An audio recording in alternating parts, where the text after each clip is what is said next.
When I was young, I would come and visit my grandparents and my father here in Nazareth. And I remember going over to North Street. I remember my grandfather working there. My father had a vision of making distribution of Martin guitars a more significant part of the business. So he actually opened an office down around the circle. But I'd go over to North Street and walk up and down the stairs with my grandfather, and it was a very busy place. But I don't remember all that much. I mean, I was 6, 7, 8 years old. We still own North Street. We're in the process right now of moving the small goods out. We just bought a building that was a cigar wholesale facility, and they're expanding. And lo and behold, who better than us should buy a giant humidor to store our finished product in? And so we're talking about, what can we do with North Street? What can it become in the future? There's a lot of mojo there. There's a lot of history. And I thought it would be appropriate for Dick Boak to spend some time over there with you and talk about some of that history and show you, that it's really a rabbit warren of additions and floors and nooks and crannies. And, you think we were there for a long, long, long time. And in fact, this reproduction behind me is, based on the original part of the original factory. It's really cool over there. I still go over once in a while and root around and just, check out the stuff. And one of the things I really remember are the north-facing windows in the last edition. And my grandfather talked about the evenness of the light. And, back then, natural light may have in some cases been better than artificial. And no matter what the weather was like, you didn't have to worry about the sun because you were on the north side of the building. And so the light was very even. And he felt that was probably the best place to work if you were doing intricate, delicate hand craftsmanship. My name is Dick Boak, and I'm standing in front of 10 West North Street. This is the original Martin Guitar Factory, built in 1859.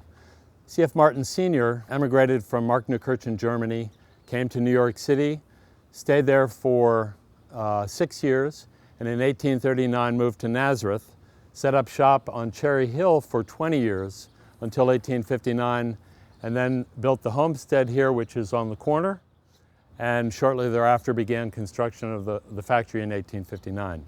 Martin guitars were made here between 1859 and 1964, when the new factory at Sycamore Street was built. But this building certainly contains a tremendous amount of history. Originally, much of this block was owned by Martin. C.F. Hartman, Mr. Martin's cousin, lived next door. A gentleman named Schuster, R. Schuster, was an employee early on and lived next to the Hartmans.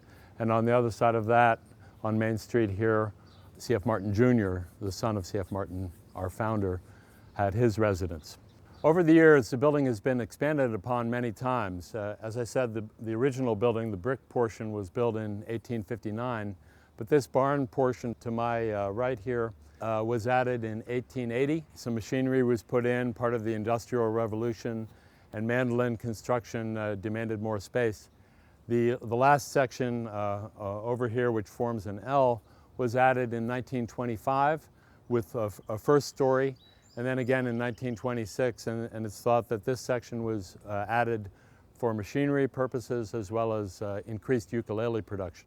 We're going to take you inside, but I want to point out that the building was added to the historic register, beautiful historical marker. Chris Martin did the dedication here several years back. A tremendous amount of history here in Nazareth, Pennsylvania.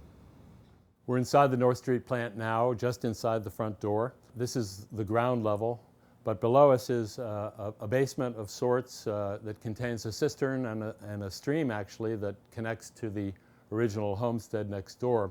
It's believed that it's possible that the basement was originally ground level and that this was the second floor. We can't confirm that. Mr. Martin did have a door here where this window is, where he came in from next door from his home. This room that we're standing in is currently Guitar Maker's Connection, where guitar parts and kits are sold for amateur luthiers. Originally, this room was used as Mr. Martin's office, probably CF Sr., CF Jr., CF the Third, all the way up until 1964 when the Sycamore Street factory was built. The guitars were built by gravity. They came downstairs from the attic where the wood was cured.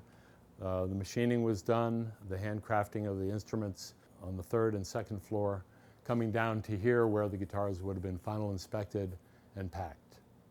We're standing in the other half of the ground floor of the original North Street building, and this area would have been used for final inspection. The guitars would have been completed, brought downstairs, strung up, tuned, and actually packed in the packing room where they would store the cases.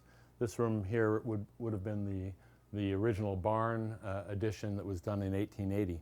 Many of the old tools, parts, and patterns from the 1930s up through the 1960s are still in this building. Whenever something is put out of service, it's usually brought over here for storage. Fingerboards, bridges, parts, they make up the kits from these things today. Between the years 1964 and the early 1980s, this building was pretty much used for storage only. It cost a lot to heat, and in the early 1980s I moved over here and started Woodworker's Dream, which eventually became Guitar Maker's Connection. And currently upstairs we use the building for small goods shipping. Eventually this building will be cleaned out completely, moved to a new warehouse location, and it's our hope that in the future we'll be able to restore the building to much of the way it might have looked in the 1930s and 1940s when guitars were being made here. We're still standing on the ground level of the old North Street plant. This area is what I refer to as the barn. It was added in 1880. Most likely this was an area where early parts manufacturing using actual machinery was done.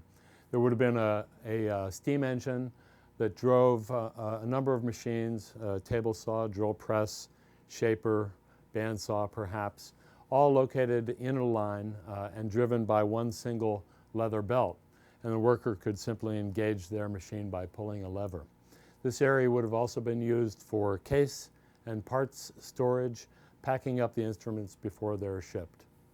Even though we're still on the ground level of the original North Street plant, we're in actually the basement of the area that was constructed in 1925 to accommodate new machinery, mandolin, and ukulele production. Coal would have been brought in through a chute to heat the building in this area. Raw lumber would have been brought in through this hatchway over here and stored here until it was needed. And also guitar cases and other guitar components were kept here until production needed it. We're now upstairs on the second floor, and this area sprawls in kind of a zigzag shape from the original building through the 1880s building that we're standing in over to the mandolin expansion on this side. This whole floor is used for small goods shipping of Martin strings and accessories and items from the 1833 shop, especially Martin strings, the finest acoustic strings in the world. Throughout the 1800s and into the early 1900s, Martin guitars were finished using alcohol, shellac, and linseed oil for a French polish type of finish, but gradually lacquers were introduced in the early 1900s. Spray guns like this and a very, very simple lacquer booth were used. Today this area is used for testing new types of finishes. So now we're up on the third floor of the Martin plant, and this area would have been used for body assembly, ribboning, side bending, all of the initial steps of guitar making. Today it's used for shipping of small goods and accessories like gold plus pickups and things of that nature. When we were repainting this area, a lot of the workbenches that existed along the wall had writing by the employees, and we thought it was important to save at least one of those areas, which is right behind me. This one dates to 1940, and apparently the worker here was working on D28s and was keeping track of his serial numbers and how many he was doing each day. It's an important part of our history. One of the best aspects of this building is the attic. Actually, 3 different attics, one above each of the various sections of the building. This is the original attic over the 1859 section of the building, and the Martin family saved everything. In this attic we found all the old documents and letters that now make up our archives, together with the tools and patterns and coffin cases, making this one of the finest archives in the United States. We're in the uppermost attic of the 1880 section of the old North Street plant, and it's a little warm up here. That was actually a practical thing, though, because what they did in the eaves of the attic, they would store in little slats, they would store the tops and backs and sides and season them accordingly. And the heat up here really did a good job of that. I like to think Martin guitars were built with gravity. The parts were brought up here to season and then taken down the steps to the third floor where the bodies and necks were worked on and assembled, taken down to the second floor for lacquering and polishing, then taken down to the first floor for final assembly, stringing, tuning, and shipping. So this attic has been used mostly for storage of old parts, particularly when they were doing a repair. They would come up here and look for a part. I've got a T-bar neck from probably 1930.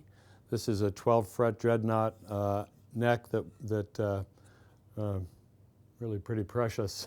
So if they needed to repair a guitar made from this time period, they could find it easily here. So I hope you enjoyed Dick's tour of North Street, and you should come and visit someday. And at some point in time, we're gonna do something to make that building more accessible to our visitors. Stay tuned.